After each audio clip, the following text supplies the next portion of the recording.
Sveicināti, es esmu režisors Viesturs Mekšāns un Elīna Didriksone. Vai vīrieši zaudē vīrišķību? Nu, tu gribi jā vai nē atbildi? Jā, nē un paskaidrojumu. Tas kopīgais novērojums, mēs zaudējam vīrišķību, tāpēc, ka mēs esam pielipuši pie komforta. Un tikai tad tu vari saprast to, ka tu zaudē, tad, kad tu esi nonācis dziļā mežā, bez dušas, bez ēdiena, bez telefona, bez nekā, un tev tiešām ir jāsāk domāt par to, kā tu izdzīvos. Elementāri par higiēnu, kā tu mazgājies. -1 grāds ārā ir, tu vienkārši jāģerbjās nost, un vēl jāmazgājās. Par to es stāstu. Un manuprāt, mēs kā vīrieši zaudējam vīrišķību. Vispār jautājums, kas ir vīrišķība, kā tev šķiet, kas ir vīrišķība? Man kā sievietei, skatoties šo jautājumu, man tikai parādās tā doma, kā vīrietis izturās pret mani. Un tas man parāda, vai viņš tad ir vīrišķīgs vai nav vīrišķīgs, bet pats pa sevīm, kāds viņš ir, kā viņš jūtās kā vīrietis, par to nekad neesmu domājis. Tā kā tikai attieksmēs tos izjutus. Tā kā viņš ir vīrietis vai tomēr viņš ir mīkstais. Bet tas vienmēr parādās droši vien tajās spēcīgajās rokās, vai tu jūties, ka tu esi pārāka par viņu, vai tomēr vīrietis dominē. Un tajā brīdī, kad es saprotu, ka nē, es bišķiņ paklusēju, jā, kad viņš ir spēcīgāks arī raksturā, tad es uzreiz tā jūtos, ka nē, man blakus ir vīrietis, nevis lupata. Bet es patiesībā paturpināšu, ko tu tikko sāki virpināt. Man ļoti spēcīgi patīk vīrišķības definīcija, tad, kad ir sievietes vētras sākās, emocionālās vētras, vis kaut kādas vētras, tad vīrietis ir nevis pakļaujās tām emocionālām vētrām un bēg prom kaut kur, bet vīrietis spēja būt vertikāli, stabilitāte, un tā sieviete vienkārši pieskaroties vai apkampjoties, apķoties tam vērtiem, arī nomierinās. Tā kā arī aiziet tajā vertikālē. Un tā ir ļoti spēcīga vīrišķības izpausme, un tas ir grūti. Tas ir grūti neparauties. Tas ir nice, ka tu to pateici tikko vārdiem, jo es tā domāju, bet es nekad nemācēju tā kā izskaidrot ar vārdiem. Es domāju, kāpēc es bieži vien savās situācijās nav nekas traks nocies, tikai tāpēc, kad es atnāku tāda paniskajā mājās, tur viss ir slikti un tā, un tad vīrs vienkārši nereaģē. Tieši nekā. Tā kā viss kārtībā, par ko tu satraucies, pupu mīzes, ir daudz lielākas lietas, ko risināt, jā. Un tu esi krietni vērtīgāk par šo situāciju un tā kā paceļ tevi to tavu latiņu, jo tu esi tikko savā paniskajā trakumā nolaidusies tik zemu, ka tu satraucies par lietām, par kurām tik tiešām nav jāstraucās. Bet mēs reizēm sievietes, uzmetam tādu, gribēju teikt, mīksto un kļūstam kā skuķenes, gribēju teikt. Es pat nezināju, ka tev ir dēls. Cik viņam ir gadi? Jā, viņam 10 gadi ir. Wow. Jā, Ernests. Es nedzīvoju kopā ar dēlu māmu, un mēs esam atšķirti. Viņš dzīvo Valmierā. Viņš ir ļoti talantīgs aktieris. Aktieris? Jā, iedomājies. Un viņam 10 gadi. Viņš ir tikko nospēlējis Valmieras profesionālajā teātrī. Izrādē Jāzeps un viņa brāļi. Tur ir mazam bērnam ir loma Beņāmiņš. Un tā izrāde tikko dabūjusi Kilograms kultūras, kas ir viens no tādiem ļoti svarīgiem apbalvojumiem Latvijas kultūrā. Wow. Un tā kā es teicu, lepns. Ko tev dēls ir iemācījis? Mans puika ir iemācījis. Es vēl mācos ar to, kā vienkārši būt klāt. Neizspiest neko. Tagad tev jānāk un jāmācās, kā ir malka jāskalda. Kas, man liekas, tādi tēva priekšstati, ka tev ir jāspiež tam dēlam. Patiesībā tas ir tēvi paši. Priekš sevis grib pierādīt, ka es esmu pietiekami labs tētis, spiežot savus bērnus mācīties kaut kādas lietas. Tagad tev jāmazgā trauki, tagad tev jādara tas un tas. Bet patiesībā vislielākā vērtība ir būt klāt un rādīt to paraugu. Un tā ir mana tā skola kā tēvam. Man tas ir ļoti, ļoti svarīgi. Neforsēt un saprast, ka viņš skatās, vēro un klausās mani nemitīgi. Jā. Un tā ir ļoti apzināta, ļoti svarīga īpašība. Un starp citu, nevis darīt ar bērnu to, kas tev liekas viņam būtu vērtīgs. Piemēram, braukt uz izdzīvošanas nometni ar Ernestu nevajag. Un to viņš man skaidri un gaiši teica, tēti neved man vairāk, jo bija arī tēva dēla pasākumi. Pirms tam man likās, ka Dievs, tas ir tik svarīgi, un lai bērns var augt. Un ieklausīties, kas viņam interesē. Viņam patīk futbols. Viņš var man Francijas 3. līgas futbolistu uzvārdus man nosaukt. Mēs atbraucām pirms 2 nedēļām uz Parīzi paskatīties Paris Saint-Germain futbola spēli. Viņš bija tik laimīgs. Wow. Vienkārši viņš bija tik laimīgs. Kurā brīdī tu pamanīji, ka viņam patīk futbols? To nevar nepamanīt neviens, kas sacīt. Man vienkārši aug dēls, un, piemēram, Nauris ir izdomājis, ka viņam ir jāiet peldbaseinu. Un es saku, Nauri, kāpēc tu izdomāji, ka viņam ir jāiet peldbaseinu? Un tā kā es jau arī apzinos, ka tās pirmās gaitas ir tās, ko vecāki grib ielikt. Un kurā brīdī mazam, piemēram, gadīgam puišelim vai, piemēram, tagad Jasonam būs jau 3 gadi, piemēram, labi, viņš var izrādīt kādu interesi, bet to, kā saka, tajās pareizajās sliedēs jau ieliek vecāki. Jā, bet tu nepalaidīsi to mirkli garām. Okay. Tu vienkārši skaidri, kā es redzēju, kā Jasons paņem grāmatu un viens pats, bez nekādiem vecākiem blakus, vienkārši sāk steberēt tos burtiņus vien pēc otru, viņam sāk patīk lasīt. Okay. Tu to redzēsi. To jūs nepalaidīsiet garām. Vienkārši viņam bija, paldies Dievam, viņš pārgāja no tādām nežēlīgām datorspēlēm uz futbolu. Mēs visi tā kā, labi, ka tā. Un nekas viņam patīk, tas futbols, viss tas azartiskais, un kāpēc ne, viņš ļoti daudz lasa. Bet pats arī spēlēja? Nē, bet viņš ļoti gribētu, un es ticamāk, tuvākā laikā varētu. Viņš ir aktieris. bet viņš ir ļoti talantīgs aktieris tiešām. Labi, ok, laižam tālāk. Kā garšo risks, Elīna?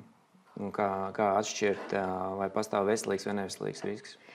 Šis ir viennozīmīgi tāds emocionāls moments, jo mums katram ir iekšā sirdsbalss, un to nevar noliegt. Un pateikt, ka tā kā apzināti tu vari pateikt riskam jā vai nē, 100%. Man ir ļoti bieži bijis tā, ka šis ir tas risks, ko es saprotu, ka man viņam ir jāizkuļās cauri, jo es kļūšu krietni, kā saka, spēcīgāka un es seju tīšuprāt riskējot.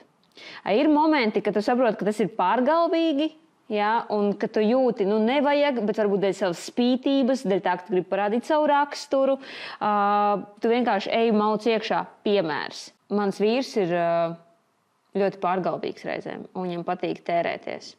Un mēs ļoti bieži esam par to strīdējušos ar viņu. Un, es viņam vienmēr esmu teikusi, ka ja viņš būtu kādā no šiem tēriņu momentiem pakonsultējies ar mani, es viņam nekad nebūtu ļāvusi pirkt kādas lielas vai dārgas lietas. Un bija viena situācija, par ko es dalījos arī iepriekšējā pasākumā, kurā viņš bija veicis ļoti dārgu pirkumu, ieguldot mūsu ģimenes finanses nekustamajā īpašumā. Un, tas bija nevajadzīgs risks. Protams, ka viņš gribēja kā labāk, jo viņš gribēja tā kā gādāt par ģimeni, un viņš ir noskatījies vairākas reizes, kā es strādāju no rīta līdz vakaram 7 gadu garumā, un viņš redz, ka tieši tie darba augļi ir no manas sastrādātā, un viņš gribēja būt šeit vīrietis un tā kā sagādāt un izdomāt jaunu biznesa plānu. Viņš gāja te iekšā, un tāpēc viņš ar mani nedalījās. Viņš bija atnākt mājās, pateica, sieviņ, tev vairs nav jāstrādā. Bet viņš palaid vienu svarīgu momentu garām, ka darbs nav man peļņa. Darbs ir mana elpa, man patīk darīt to, un peļņa ir tikai kā bonus. Un šis bija tas pārgalvīgais un neveselīgais risks, jā, ko es uzskatu, ka viņš jūta sirdī, ka nevajag. Bet tomēr darīja pārgalvīgi, jūtams, ka tā taču ir pareizi, tā taču ir pieņemts, ka vīrietis ir tas, kā saka, galva, tas, kurš pelna, un mūsu ģimenē varbūt mēs esam bišķiņ mainīgākās pozīcijās. Lūk, un tas otrs moments, kas ir veselīgs risks, tad, kad tu iekšēji saproti, tā vajag. Un tu saproti, nevajag tēlot, ka tu nezini. Jā? Mēs ļoti bieži sirdī jūtam, ka jā, bet tev ir tāds, kā saka, tas emocionālais moments, ka tev ir bail tikai tāpēc, ka tas ir kaut kas jauns priekš tevis. Bet tu arī apzinies, ka ja tu tam netiksi pāri, tad tu netiksi nākamajā līmenī. Bet, lai riskētu, ka kas ir nepieciešams, lai tu pārvarētu šīs bailes? Skaidri apzināties iemeslu, kāpēc tu to dari. Tad, kad tu redzi savā priekšā to mērķi, kāpēc tev uz to ir jāiet, piemērs. Katrs jauns cilvēks manā komandā, man tās ir kaut kādas emocionāls pārdzīvojums. Un tas ir tā kā ielaist jaunu cilvēku savā ģimenē maz vai. Protams, kolektīvs aug un ar visām meitenēm esmu ciešā kontaktā, bet tagad man bija atbrīvojusies vakance vieta uz meiteni, kas man ir vajadzīga tepatās līdzās blakus. Un tā pa lielam ir ielaist savā ģimenē. Un bija bailes, kā būs. Es negribu apmācīt atkal no nulles, vai viņi mani jutīs, vai viņi sapratīs. Man nav tik daudz laika sēdēt un uķināties un rādīt un stāstīt. Bet es apzinājos, ka to vajag. Lai cik tas nebūtu nekomforti, tas aizņems daudz laika. Tu nezini, kāds tas cilvēks ir. Tu nezini, vai beigās jūs sastrādāsieties, un tas būs, gribētu teikt, ilgi un mūžīgi. Bet tas bija risks, bet iekšā, kad es sapratu mērķi, Elīna, tu gribi attīstīties? Jā. Tev ir vajadzīgi papildu spēki? Jā. Tev ir darba plāns, ko iedot. Pagaidām nē, liela neziņa. Bet, ja tu neriskēsi, tu neaizies tālāk. Un šis ir veselīgais risks, ka tu riskē zinot to mērķi, kāpēc tu to dari. Saprati? Es sapratu, jā. Tālūk, mīļie. Tālāk. Bet es tev varu vienu jautājumu no sevis tagad. Jā, esmu gatava. Kā tu jūties, esot jūsu ģimenes modelī, kas tomēr arī ir jūsu biznesa, un jūs abi divi ar Nauru arī esat seja tomēr biznesam? Kā tu jūties, ka tu tomēr skaities kā līdere, kā vadošā, un tu esi sieviete, un Nauris kā galva ir tomēr citā plānā? Man pietikās 3 dienas, kad man vīrs aizbrauc no mājām, lai saprastu, ka es tomēr bez viņa neesmu tik spēcīga. Un viens ir, ko es redzu ekrānā, ka esmu tik spēcīga un kad es visu varu, bet es sapratu, ka esmu tik ļoti neizlēmīga. Es pat ieejot veikalā, man vīrs saka, ka es staigāju kā pa muzeju, jo es nevaru pienu izvēlēties, kādu man labāk ņemt. Es varu stundu stāvēt un domāt, kurš tad būs tas garšīgāks. Un viņš ir man vienmēr tā balstiņa. Es čikājos, kā es to parasti saucu, un man vīrs ņemam šito, nē šito. Un tāpēc tie darbi un plānošana notiek tik raiti, tikai dēļ tā, ka mēs strādājam kopā. Un otrs moments, šī situācija, kā jau saku, viss, kas notiek dzīvē, notiek uz labu. Šī situācija mums lika diezgan asi sastrīdēties, bet nepriecājieties tikai uz pusdienu. Tas strīds bija uz pusdienu, bet viņš bija viens no lielākajiem. Un tajā brīdī, kad viņš redzēja mani asarās, viņš man pienāca un pateica, es biju stulbens,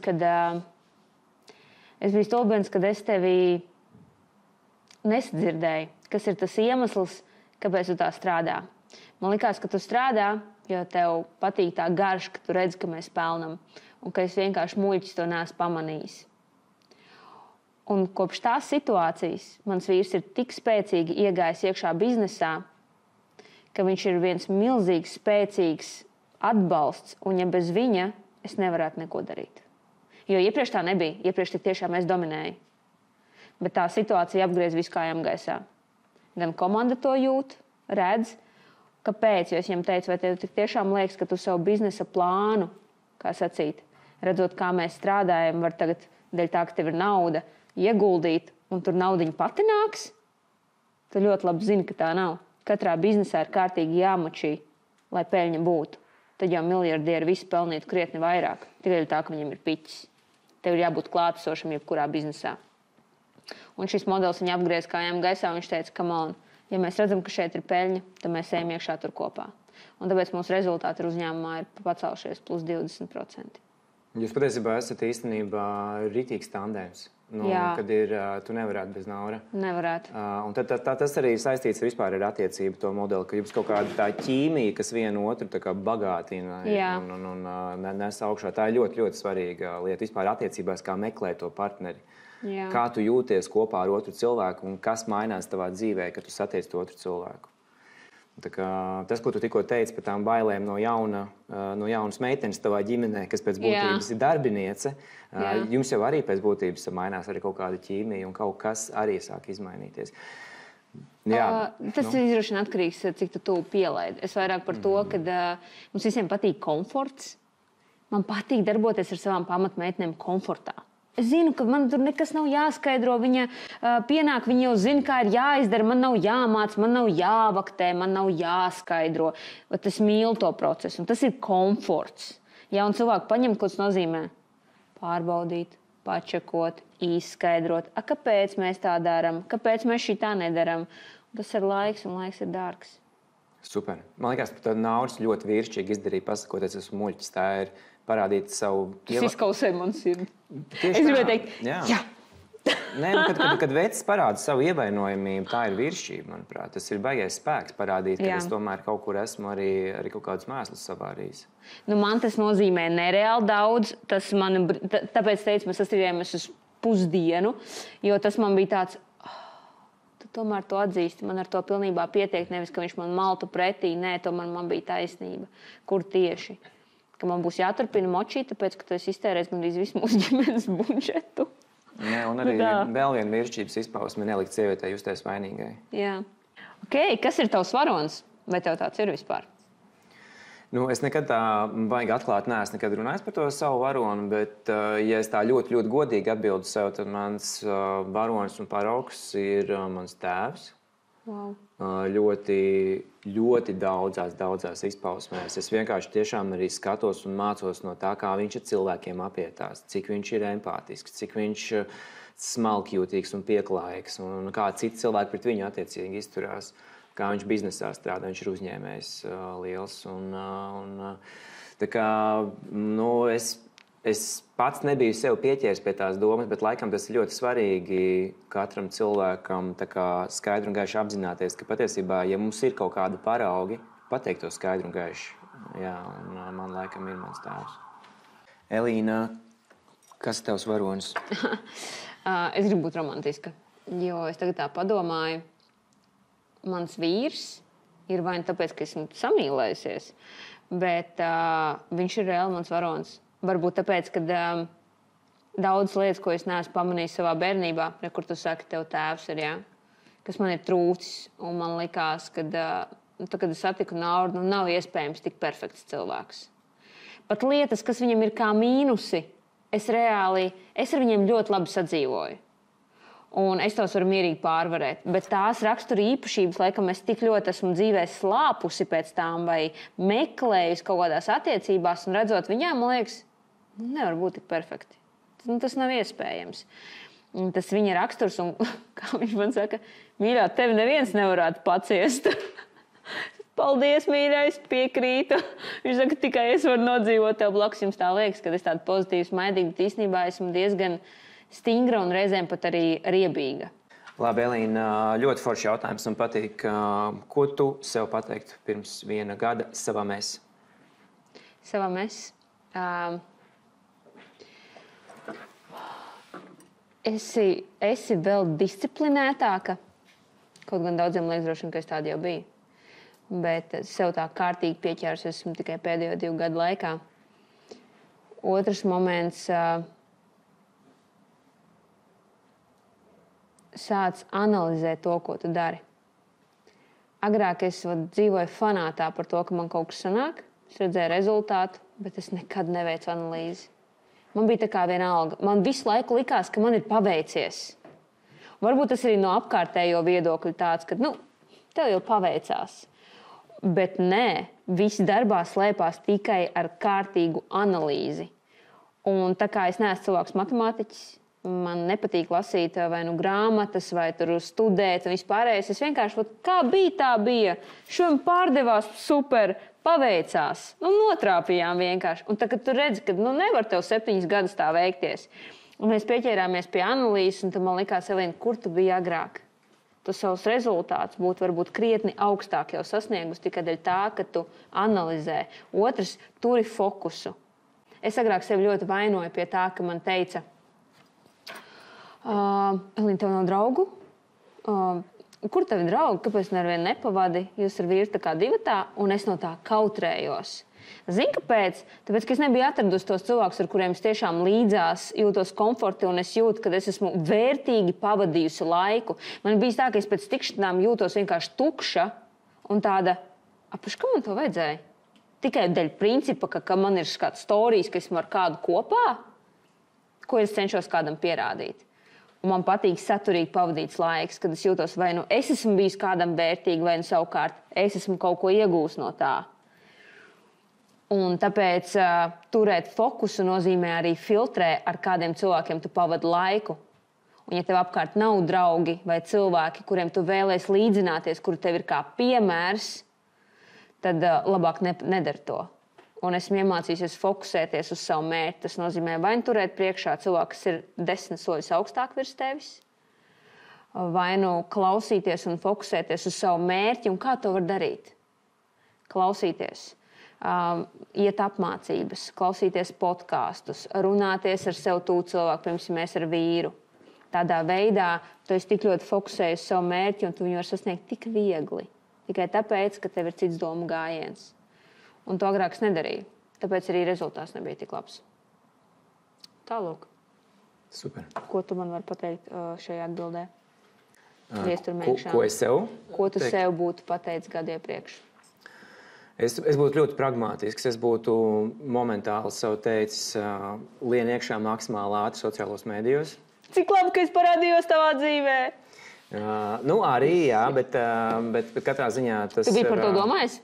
Protams, es laiku koķetēju ar to industriju un tām lietām, bet tagad, kad es apzināti eju tajā, es saprotu, ka tas ir mārketings, tas ir tik nenormāli svarīgi, ka tu vienkārši parādīt cilvēkiem elementāri, ko tu dari ikdienā.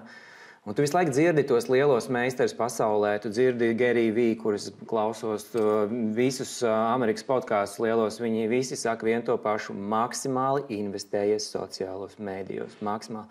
Un tu tā kā ej pa ielu un domā, jā, kaut kad jau varētu, bet tu nedari to. Un pēc iespējas ātrāk. Man vajadzēja to darīt jau 5 gadus ātrāk. Un katru dienu tas ir jādara. Cilvēkiem tev ir jāseko, tā kā tev seko brīnišķīgās dāmas, arī man tagad jau sāk lēnām garās sekot jau. Un rādīt, ko tu ikdienā arī dari. Un tā cilvēciskā prizma ir ļoti, ļoti svarīga. Tā kā no biznesa viedokļa tas ir ļoti, ļoti, ļoti svarīgi. Par to mēs arī parunāsim 3. martā. Jā, starp citu. Bet tas mans komentārs, tu vēl neesi palaidis neko garām. Galvenais ir nesaudzēt pēc 3. marta tik daudz konkurentus, kad mēs tur visi neielīdīsim tajos sociālajos medijos. Nē, man ir plāns arī angļu valodas tirgus un skatīties arī tur. Bet redzi, tu saki, es klausījos, es skatījos, es dzirdēju, jā. Tu fokusējies uz to. Tas nozīmē, tu ar to dzīvoji. Tu tā kā turēji to savā acu priekšā. Tas nozīmē, nevis tu runāji par kotletēm, ko tev draugs šovakar ir uzceps un cik viņam garšīgi bija klausies, kāds dilīts tu pieliki. Tu domā par level up lietām. Un tikai pienāks brīdis, kad tev būs tas grūdiens un tu to sāksi darīt. Jā, tieši tā. Un tas grūdienis ir kaut kāds sitiens pa pakaļ, ka tu esi kaut kur nogāzies gar zemi un saēdies dubļus un saproti vienkārši vienalga, ko viņi tur domās, es maucu iekšā pilnu gāzi.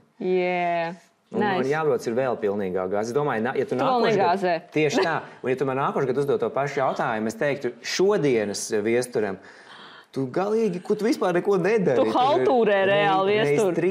Reiz 3 investējies šodien sociālos mēdījos, un tas ir, par to ir stāsts. Tā apgrieztā psiholoģija, ko cilvēks domā. Man taču būs jāmaksā atalgojums cilvēkam vēl viens, jā. Kā tā šausmīgi, man taču nav no kā. Tu tā kā nesaproti, ka tajā pašā brīdī tu sāksi vairāk pelnīt. Tu tā kā neaizdomājies par to. Ok, nav fakts, piekrītu. Pirmajā laikā varbūt tu ies mīnusā, bet no tā var kaut kas sanākt. Šito es nesaprotu. Tā ir biznesa domāšana. Tas tā kā tev jāsaprot, ka tu kaut kur ieliec to naudu, un tev ir jāskaita, lai būtu reiz 2, reiz 3, reiz 4. Un tieši investīcijas sociālos mēdījos priekšstata ziņā ir tāda vienkārši, kad es gribu pagozēties un palielīties, redzēt, cik es esmu foršs un populārs. Jā. Līdz ar to tas nozīmē, tev ir jāmāk runāt ar savu auditoriju pareizi, tev ir jāmāk reklamēt, jo kāda jēga vienkārši palaist naudiņu reklāmās. Ja tava reklāma ir vienkārši izmetama miskastē. Un par to iemācīs mums Viesturs Meikšāns. Nē, tāpēc ir tā komunikācija vajadzīga. Tev jāmāk ir izstāstīt jebkurā mirklī, ka tu vienkārši atnāc kaut vai šeit pie galda, tev ir 4 kameras apkārt un vienkārši lūdzu izstāsti sakarīgi, patiesībā, ko tu tur darīsi. Izstāsti par savu ideju, tā, lai es saprotu. 10 sekundēs lūdzu. Lūdzu! Jā, un tev 10 sekundes erors ir. Viestur Meikšāns, tu gribu uzdot tev vienu jautājumu. Lūdzu. Kurš ir tas bijis dzīvē tas brīdis, kad tev ir bijusi jūtama izaugsme? Bet izaugsme kamā? Izrāviens, ka tu esi jūtis, ka vai nu tu esi krietni nobriedis un izaudzis, vai arī izaugsme darbā, tāds spēcīgs rāviens, tāds level up. Tev taču ir tāds bijis, ne jau vienmēr tas bijis Viesturs Meikšāns, un mēs visi esam zinājuši, kas tu tāds esi. Jā, bet ļoti svarīgi ir, kad es attīstos biznesa veidā, un man ir attiecības. Tas ir tas, kur es ļoti mēģinu strādāt. Un vīrišķība. Tas ir tas, kur es arī mēģinu strādāt un cenšos. Un arī garīga attīstība. Tā kā tur ļoti daudz plāksnes, kā var atbildēt uz to tavu jautājumu. Bet tas moments, kurā brīdī ir tā attīstība, tas ir moments, kad kaut kas notiek, vai tu pats kaut kā sadomājies, pamosties no rīta, šodien kaut kas ir jāmaina. Kas ir tas moments, kad notiek pārmaiņa? Jā. Nē, piemēram, tādā attiecību plānā un arī, teiksim, savā galvas sakārtošanas plānā man bija ļoti svarīgi pagājušajā gadā mirklis, kad mēs, principā, ar savu draudzeni sastrīdējāmies un izšķīrāmies. Jā. Un es sapratu, ka es esmu cūka. Jā. Es esmu nolažojis, bijis pietiekami vājš, jo vienkārši gāju uz konfliktu ar tādu tā kā pretestību. Un, tā nebija skola, ko man vajadzēja iemācīties un apgūt. Un tad es gāju atpakaļ. Es teicu, es darīšu visu iespējamo, lai es apgūtu un iemācītos, kā būt kopā. Un tagad mēs esam ļoti laimīgi vēl joprojām kopā. Un tas bija ļoti svarīgs priekš manis lēmumu pieņemšanas mirklis, kur tu parādi savu ievainojamības un apņēmību augt. Okay. Tad tas notikās reāli brīdī, kad nebija viss rožaini un skaisti. Nē, absolūti nē. Tie lielākie izrāvieni arī tad, kad, piemēram, es saņēmu iznīcinošu kritiku par vienu no manām izrādēm Dēls teātrī pirms 10 gadiem. Tu vienkārši iznīcina. Tevis nav vairāk kā režisors vispār. Un tas ir publiski notiek. Masu mēdījos. Es tā kā zinu, kāds ir. Starp citu, man tas nav jāstāsta. Un pēc tam ir vienīgais, ko tu dari. Tu saproti, ja es gribu strādāt tālāk, man ir jāuzbūvē milzīgs filtrs ar apkārtējo pasauli un jāstrādā sev priekš sevis un neskatoties ne uz ko citu. Un tad tu kļūsti tāds spēcīgs, bet tas viss notiek tādos īpaši patīkamos brīžos, pareizi? Tie lielākie izrāvieni. Kritienos. Jā. To es arī gribēju no tevis sagaidīt. Es gribēju, lai to man vēl kāds vienkārši apliecina. Jo brīdī, kad mums liekas, ka mēs gribam augt, bet tu laikam nesaproti, ka tu audz. Un tie izrāvieni visspēcīgākie, kas notiek vienmēr caur vislielākajām grūtībām. Jo mums patīk komforts. Mums patīk, kad viss ir super. Kāpēc man kaut kas būtu vispār jāmaina? Te ir tas moments, ka tev nav izvēles. Elīna, man tieši no tādas sievietes perspektīvas interesē, vai tu kontrolē emocijas, vai tu apzinies savas emocijas, vai tu saproti vai jūti emocijas kā kaut kādu virpuli, kas notiek neatkarīgi no tevis, un ko tu dari tajā situācijā, kad tas virpulis ir tev parāvis līdzi? Es esmu emocionāla, un iepriekš es biju vēl emocionālāka. Un tas man ir ļoti bieži sabojājis savstarpējās attiecības. Dēļ tā, kad es nemāku savaldīties. Varbūt man tas ir iedzimts, bet es uzskatu, ka katru no šiem momentiem, ja tu strādā pie sevis, tad tu vari to, kā saka, izraut kā nezāli, bet arī mana komanda to ir jutus, ka es esmu ļoti emocionāla. Un man tas pašai ļoti nepatīk. Reizēm es varu pateikt kādu frāzi, kā rezultātā es ļoti nožēloju. Un, mūsu ar vīru attiecībās ļoti bieži viņš nāk prasīt jebkurā gadījumā piedošanu, kas es saprotu, ka arī nav pareizi. Tas, pie kā man ir reāli jāstrādā. Bet tāda, kāda es biju agrāk, es esmu tagad mazliet nomierinājusies.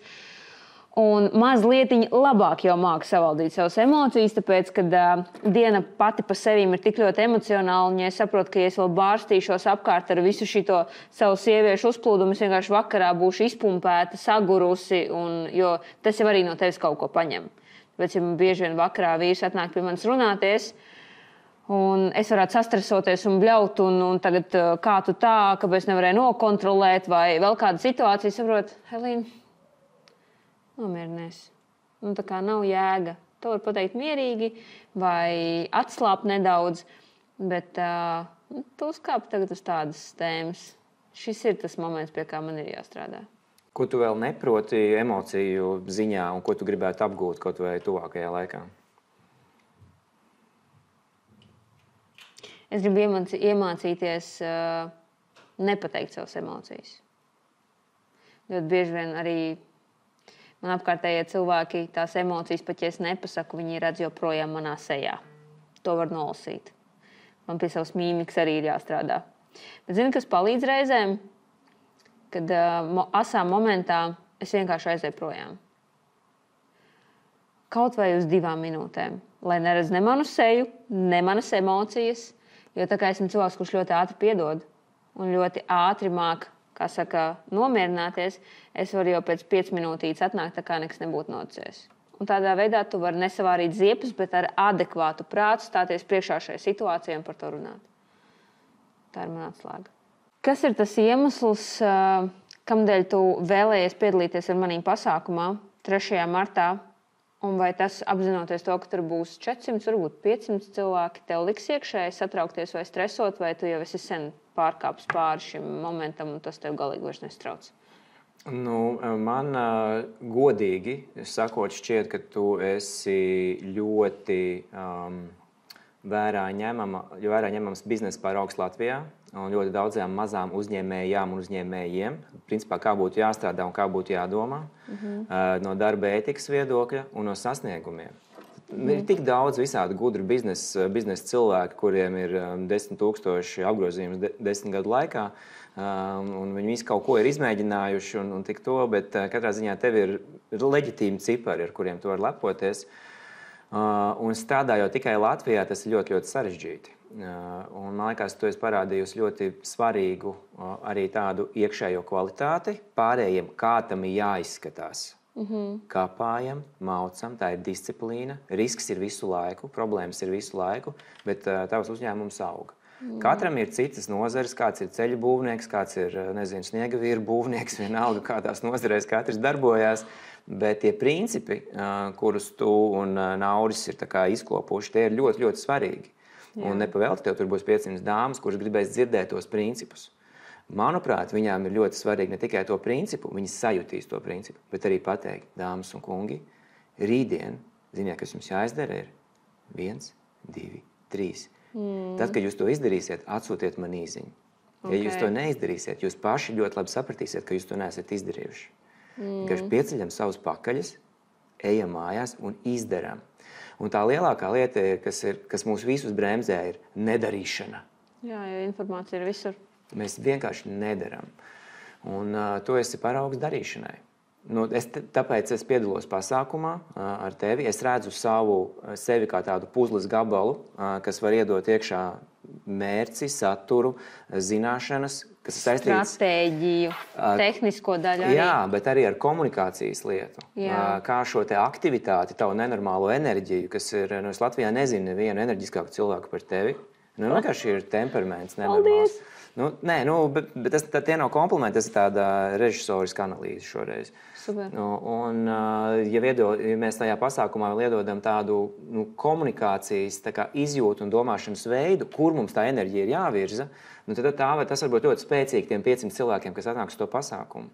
Un tas ir iemesls, kāpēc arī es esmu tā ļoti pozitīvi satraukts par to visu. Un man liekas, ka ja mēs varam iedot kaut vai nelielu impulsu, kaut vai 10 dāmām sākt pirmo soļu savā uzņēmēja darbībā. Tad tā ir uzvara jau. Tā ir mega uzvara. Un tas ir ārprātīgi svarīgi priekš Latvijas, arī priekš tiem cilvēkiem pašiem un viņu ģimenēm.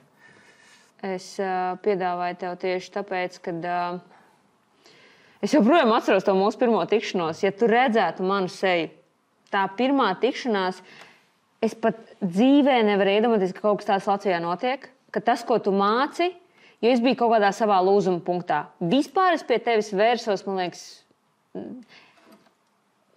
es pat nezināju, kāpēc vērsos. Man Lanka ieteica. Tev vajag. Kāpēc? Es pat īsti nezināju, par ko mēs apsēdīsimies, runāsim, kāds viss notiksies. Vienkārši apsēdnēm un cālīt. Ja vajag, tad vajag aiziet. Bet tu tā restartē manu prātu, jo tas bija tas, kas man bija tieši vajadzīgs. Es biju kaut kur apstājusies tajā attīstības posmā tieši sarunā. Runāt mēs visi varam daudz.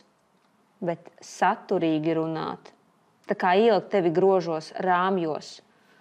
Tas man likās, un lai tu saprastu, es 3 dienas nevarēju gulēt. Es aizgāju pat pastaigāties tajā vakarā, lai sagramotu to visu informāciju, lai neko neaizmirstu. Es pirmoreiz dzīvē sāku pierakstīt, man liekas, lietas.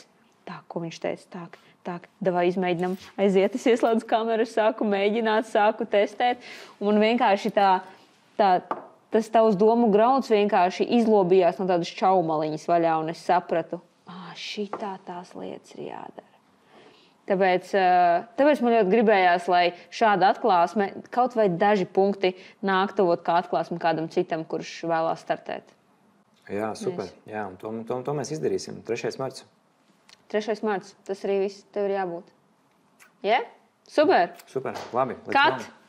Vienmēr sakot, ir ļoti, ļoti forši. Man patīk tiešām tās bišķi nopietnākas, dziļākas sarunas. Jā, tā kombinācija tajā pasākumā, kurā mēs piedalīsimies, būs diezgan spēcīga. Jo tiešām Melīnai baigais temperaments un baigā jauda ir. Un bieži vien viņi tikai nevar savaldīt, nekā Formula 1 ir. Un es mēģināšu tajā komunikācijas līmenī, kā sacīt, parādīt apmēram to domāšanas veidu, kā runāt, kā domāt, kā attiekties pret cilvēkiem, pret auditoriem, pret saviem klientiem, kā to uztvert. Tas nav noslēpums, tas viss balstīts Dale Carnegie visā tajā uzstādījumā. Tev jābūt ir patiesai, interesē par otru cilvēku. Tas it kā nav nekas sarežģīti, bet mūsdienās tikai mēs domājam un fokusējamies par sevi. Un tā ir gigantiska problēma. Tā ir milzīga problēma vispār attiecībās un tajā, kā mēs vispār veidojam sabiedrību, kā mēs veidojam vispār savas ģimenes modeli un savas personības.